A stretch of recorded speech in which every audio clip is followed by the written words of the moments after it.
बिस्मिल्लाहिर्रहमानिर्रहीम। अस्सलाम वालेकुम वरहमतुल्लाहि वबरकातुहू। क्लास 8 कंप्यूटर सब्जेक्ट में टर्म सेकंड हम पढ़ रहे हैं। तो हम पढ़ रहे थे एडोब फोटोशॉप। इसका एक लेक्चर ऑलरेडी हुआ है, तो आज ये इसका दूसरा लेक्चर है जिसमें हम कुछ और ऑप्शन इसके पढ़ेंगे। जैसे कि शुरू कर रहे हैं हम creating, opening and saving files. अगर हमने नई फाइल ओपन करनी है, खोलनी है, कोई एग्जिस्टिंग है उसको ओपन करना है, या कोई फाइल बना रहे हैं उसको सेव करना है, तो ये बिल्कुल सेम है जैसे हम बाकी एप्लीकेशन प्रोग्राम्स में करते हैं। सिर्फ फ़र्क इतना है कि हम उधर फाइल बोलते हैं, या जैसे पावर पॉइंट में ये बोलते हैं हम प्रेजेंटेशन। इसी तरह यहाँ फोटोशॉप में हम इस चीज़ को बोलते हैं कनवास। एक फाइल।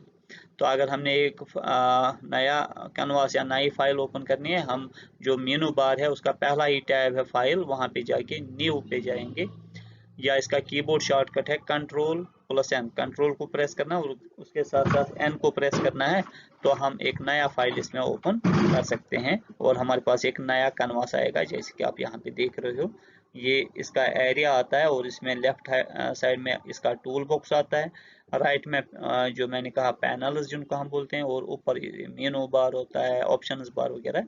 और ये एरिया आता है जहाँ पे हम इमेज के साथ एडिटिंग वगैरह कर सकते हैं। और इस इमेज को कैसा लेना है, हमने उसके डायमेंशंस क्या लेने हैं वो हम पहले ही तय करते हैं इसमें।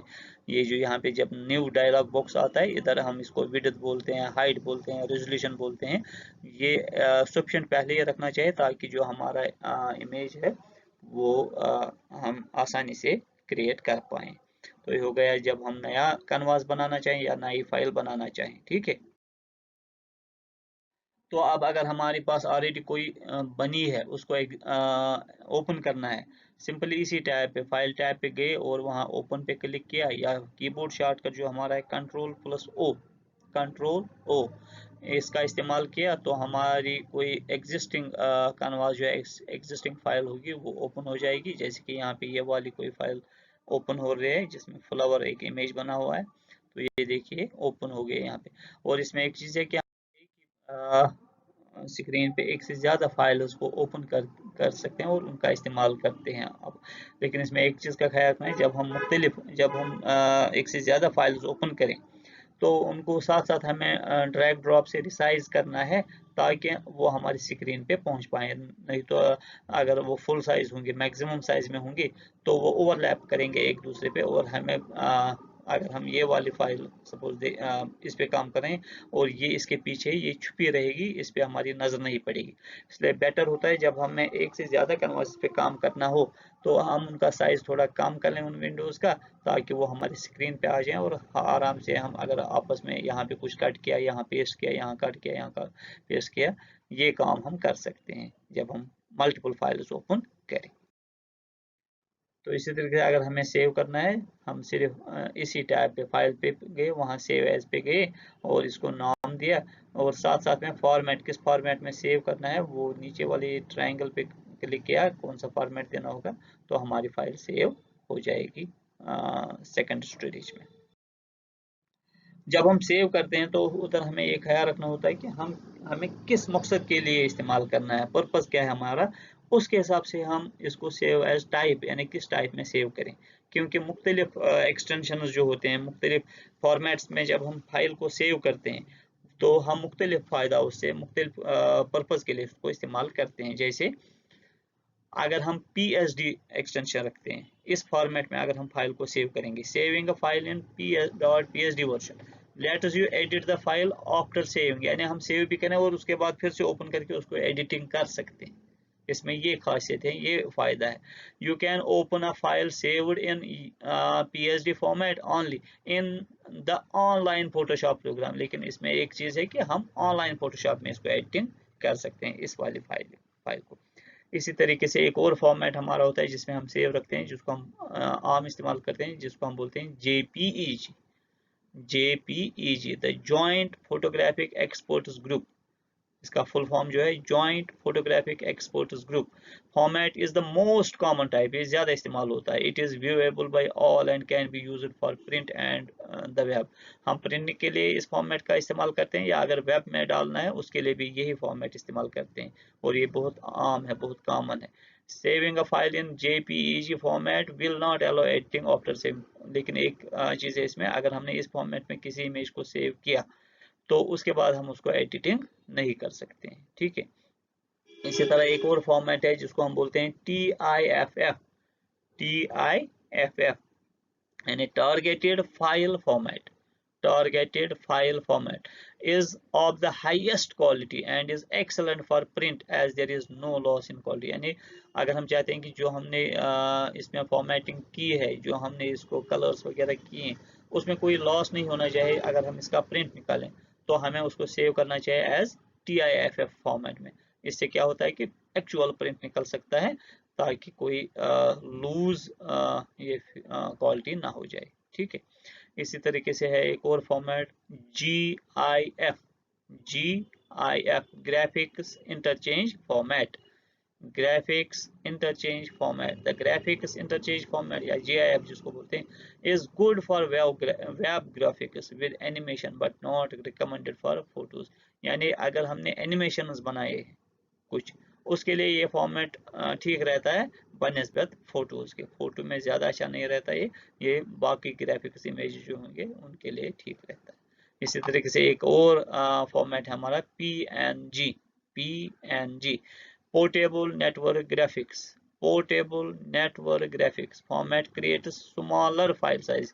पोर्टेबल इसीलिए इसको नाम है कि इसका साइज स्मॉल होता है, ये कम स्पेस लेता है, कम केबीज इस्तेमाल करता है, और यहाँ से क्वालिटी भी मेंटेन रहती है, क्वालिटी में कोई लॉस नहीं होता है, और ये स्पेस कम इस्तेमाल करता है। अगर हमें स्पेस कम करना हो और ट्रांसपोर्ट करना, ये पोर्ट करना हो एक जगह से दूसरी जगह ये फाइल भेजनी हो, फिर बेहतर रहता है PNG में उसको सेव करें इस फॉर्मेट में, ठीक है। ये था मुख्तलिफ एक्सटेंशन जो हम इन कनवास को, इन फाइल्स को रख सकते हैं।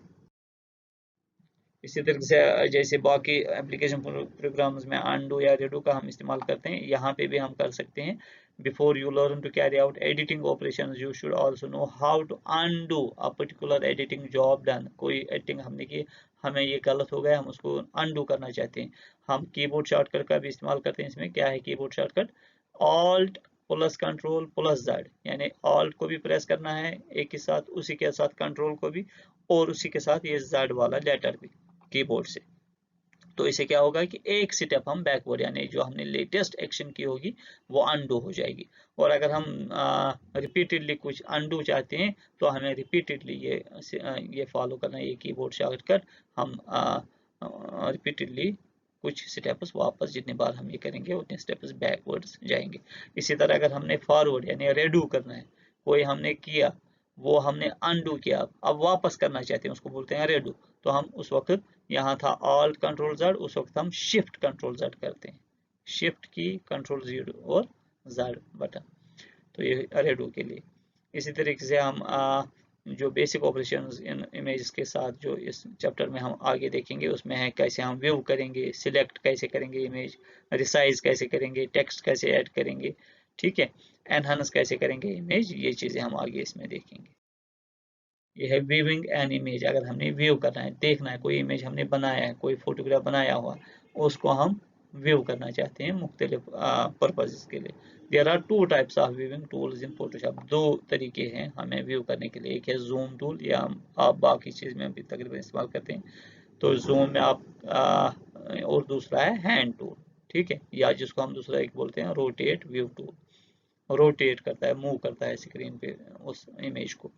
जूम टूल जो है, this tool lets you magnify areas of an image. कुछ एरिया, पर्टिकुलर एरिया को मैग्नीफाई करता है when you are performing close detail work.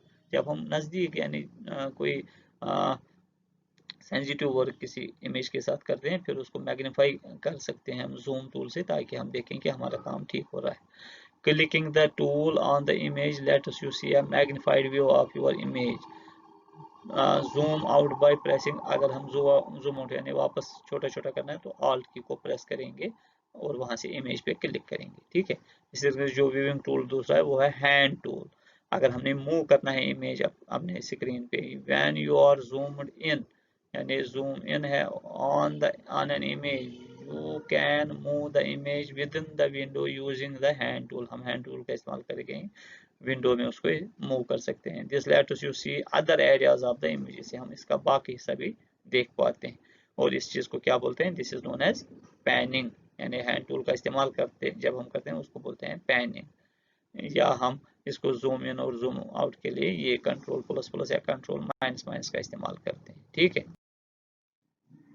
Rotate view tool, rotate view tool यानी रोटेट करते हैं व्यू करने के लिए। ठीक, इसी तरीके से अगर हमने सिलेक्ट करनी है किसी इमेज को, इसमें मुख्तलिफ सिलेक्शन टूल्स है जिसको हम मुख्तलिफ सिलेक्शन के लिए इस्तेमाल करते हैं।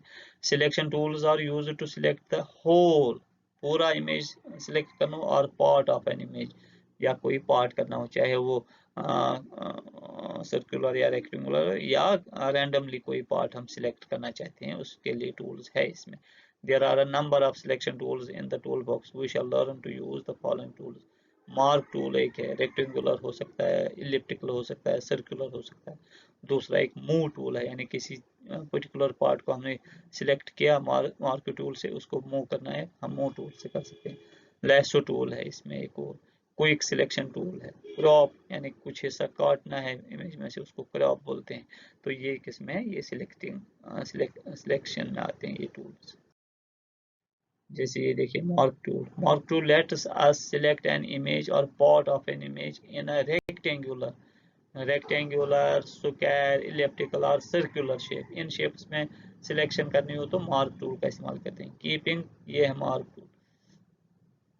Keeping the mouse pressed over the mark tool displayed the flyout menu, और अगर हम इस मार्क टूल पे क्लिक करके ही रखेंगे, प्रेस करके रहेंगे, तो इसका पॉपअप मेनू या जिसको हम बोलते हैं फ्लाईआउट मेनू, मुख्तलिफ और ऑप्शन जो हिडन होंगे वो भी हमें नजर आएंगे, और उनमें से हम इनमें से कौन किस टाइप का सिलेक्शन हमें करना है, रेक्टेंगुलर करना है, इलिप्टिकल करना है, स्क्वायर करना है, तो वहां से हम वो सिलेक्शन टूल पिक कर सकते हैं। ठीक है।